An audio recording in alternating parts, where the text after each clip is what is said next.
the infuriating thing about this so-called pro-life is that it's not pro-life. It's one of the grossest misnomers in the history of the English language.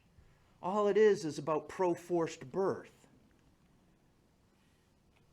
Because the people who are pro-forced birth are almost universally against all the other life-giving political choices we have before us.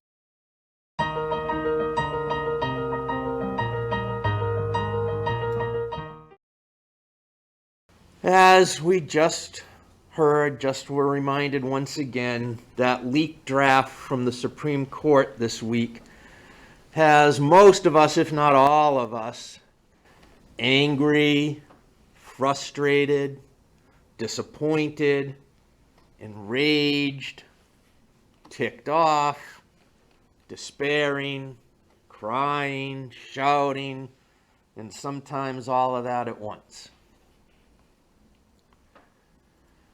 My first Sunday with you during the month of nurturing beauty comes at the end of a week that was pretty darn ugly because of that decision, or that leaked opinion, as it were. And as ugly as it seems to me, and probably you, there are others who find this news beautiful, uplifting, gorgeous, angelic. And I don't get it, and it scares me. I'm not scared of the issue. I really wish all of this was about abortions. But it's not. It's just about power and control. And not just control of women and women's bodies and choices and health care. It's also, because of that and related to it, about power and control of a country and a system. And that's what scares me when I think about it the most. Is when this stuff starts, it usually doesn't stop with one thing. It keeps going and gets worse. I can't shake the feeling this week that I am and have been watching the proverbial train wreck in slow motion, where I see the train going off the tracks. And I'm not only dreading the crash, but the pain and the hurt and the trauma that's going to come after it.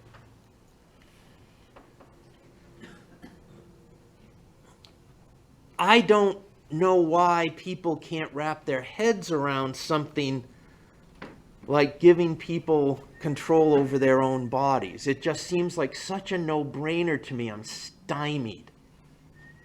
And I have to remind myself it's not about logic and reason. Even the wind is trying to make beauty today. No one I've ever known, no one I do know, I've never even heard of the idea that abortions are so wonderful, women should have as many as they possibly can in their lifetime. No one ever says this, right? This is not what we're dealing with, right? All we're dealing with is giving someone autonomy over themselves when they're faced with really difficult decisions. I do not understand the problem. And I can't be dragged into this when life begins thing, because nobody knows when life begins. We can figure out maybe when the baby could survive outside the womb, but that's not the same as knowing when life begins. We don't know that. It's all up for philosophical and theological debate. And a nation that has a constitutional protection to be free from others imposing religion on us shouldn't be bound to somebody else's religious morality anyway. And I get really offended because as a religious professional, as a clergy person, my religion demands that everybody be given personal autonomy over their body and their choices and their health and their reproductive choices and everything that goes with it. That's my religion.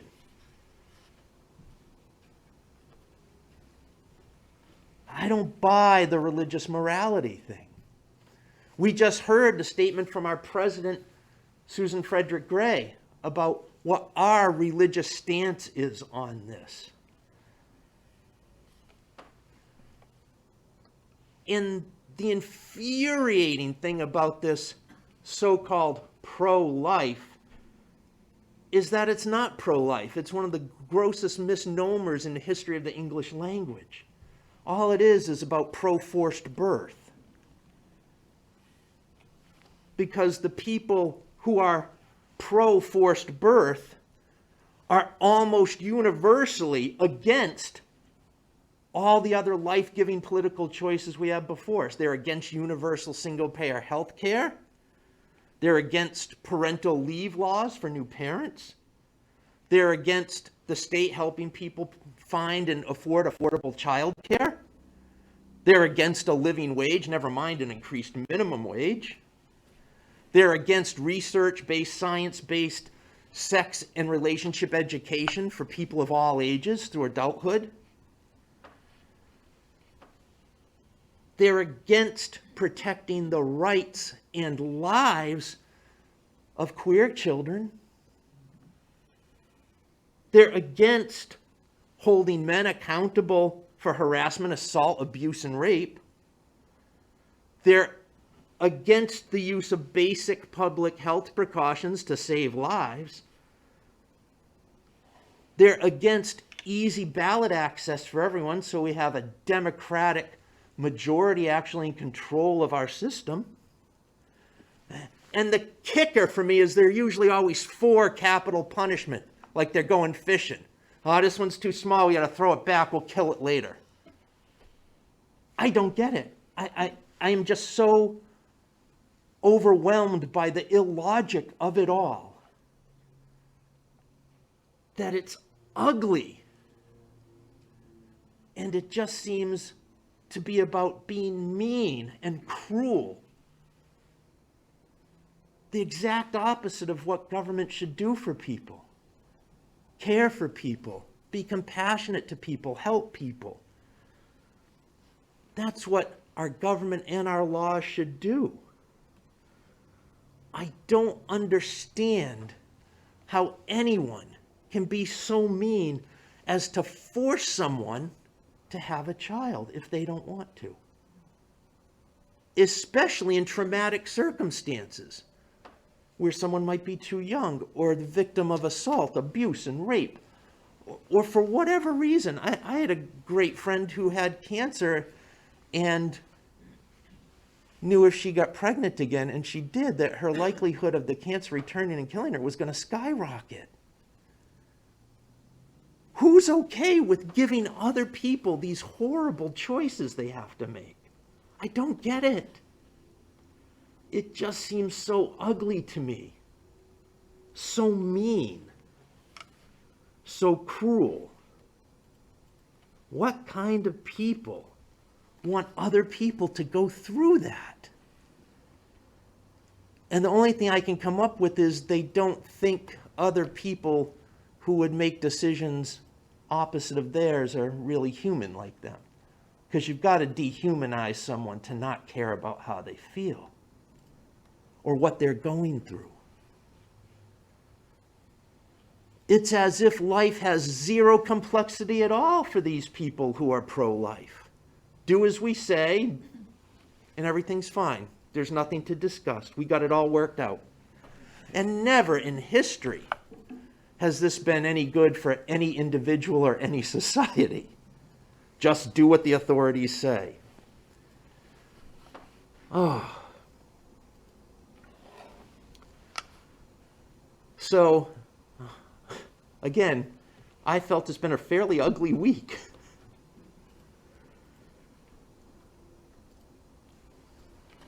And one of the things I've been thinking about this week is an episode from the old Star Trek series, the original one, where the Enterprise comes upon this planet and they're supposed to check up on some science researchers, and they go to the planet and they find their kids are there, but all the researchers, all the adults are gone.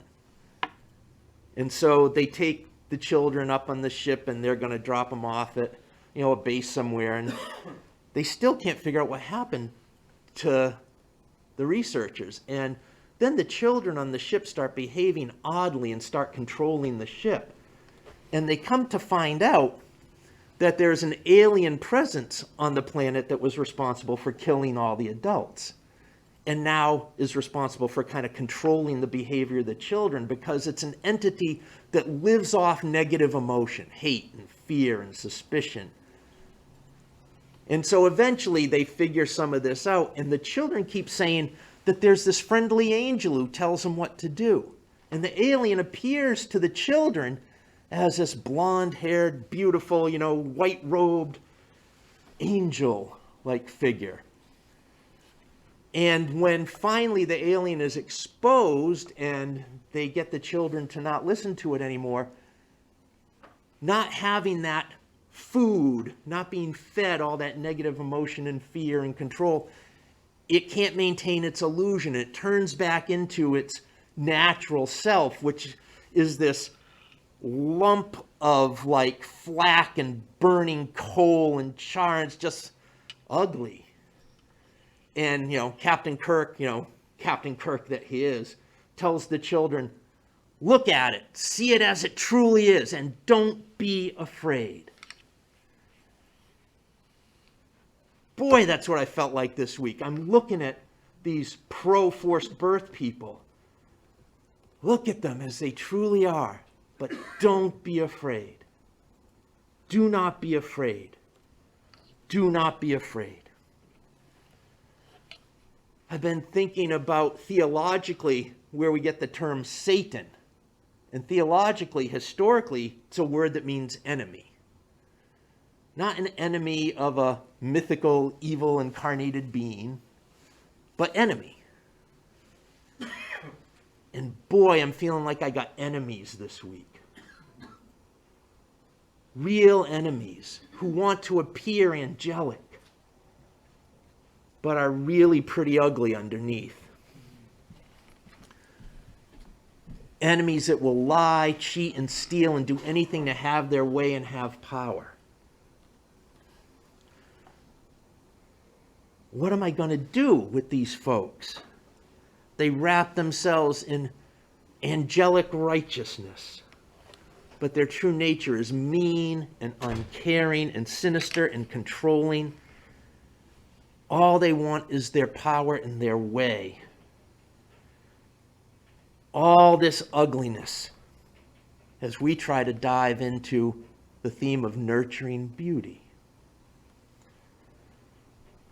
And I'm reminded of Frederick Buechner's famous quote, "Here is the world. Beautiful and terrible things will happen.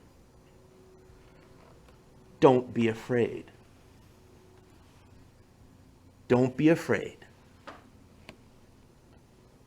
And I've been telling myself this all week. Don't be afraid. Don't be afraid of the ugliness and the meanness and the evil. Don't be afraid to revel in beauty, the beauty of the world and life and all kinds of art. Because that's an antidote and a weapon to defeat the enemy. I don't think this battle against this enemy is going to be short, and I don't think it's going to be easy. But I do believe we can overcome this enemy. And to do it, we're going to need lots of beauty. A whole lot of beauty. We're going to need it everywhere and often as we can get it, because we're going to be up to our necks in a muck of ugly for a while.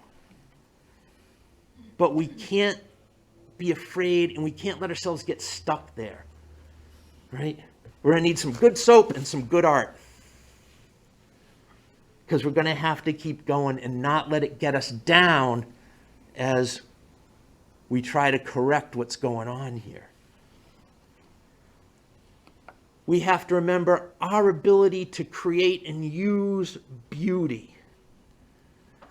In a sense, our love of beauty is what separates us from an enemy here. We love the beauty of life, of diversity, of different kinds of people who may have different opinions than us, even them, even the enemy. We tend to really revel in the beauty of the natural world, of all kinds of art, of each other, of music and dance and drawing and colors and singing and poetry, and just being with our friends and family. The only way we can lose to this enemy is if we get so angry, so riled, so enraged that we forget who we are and we become the dragon we're trying to slay. The great obstacle we have to fear is that in our effort to defeat the monster, we're going to become like the monster so the monster can't hurt us. We don't have to be afraid of this monster. We see it as it truly is.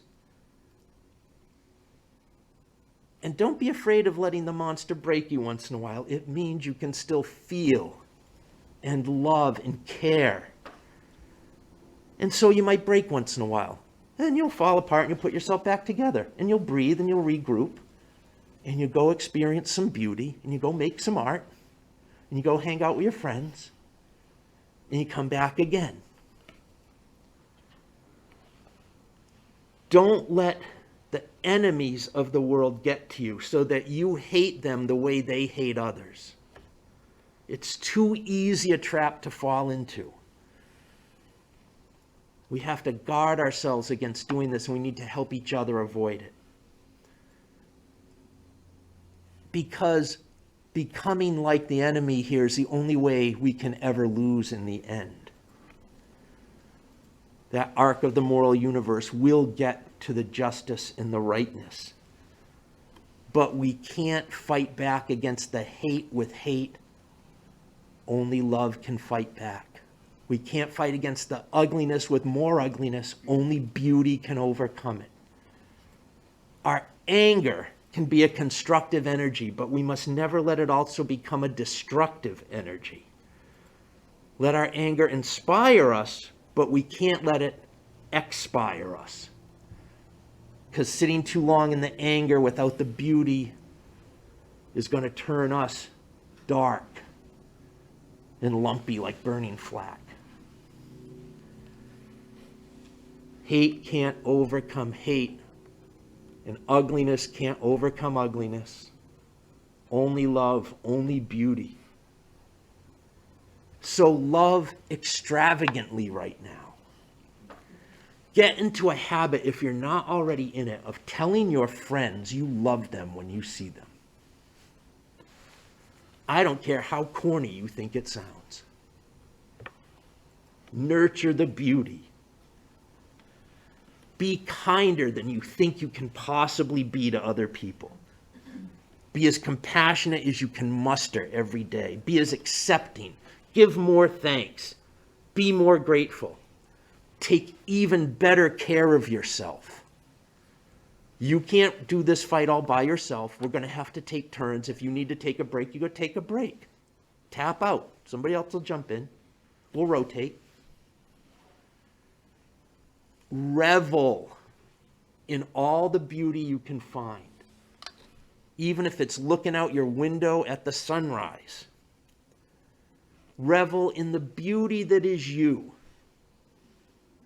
Don't let anyone tell you you're not powerful or important or beautiful or good. Trust in yourself and your own beauty. And when it all gets too much,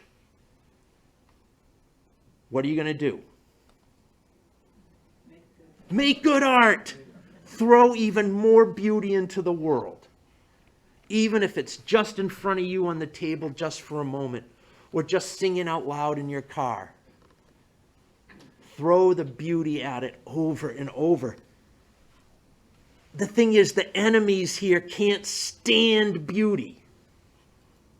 They don't get it. W.H. Auden wrote that, as a rule, it was always the pleasure haters who were unjust. I think it's right. When you are so wrapped up in having to control others, you don't have time to see the beauty in them. You don't have time to see the beauty in yourself, poor souls. You know you're on the side of good when you love and enjoy and create and revel in the world and foster beauty, you know you're on the right side then. Channel pain, frustration, hurt, disappointment, and grief into making some good art. Express it, process it, get it through. And remember that you also are a work of art, a thing of beauty that needs and deserves to be nurtured and cared for and appreciated. Whoever you are, whatever your story is, whoever you love, you are a good work of art. You are beautiful. So nurture that beauty in yourself. And when you can, nurture others, because they're beautiful too.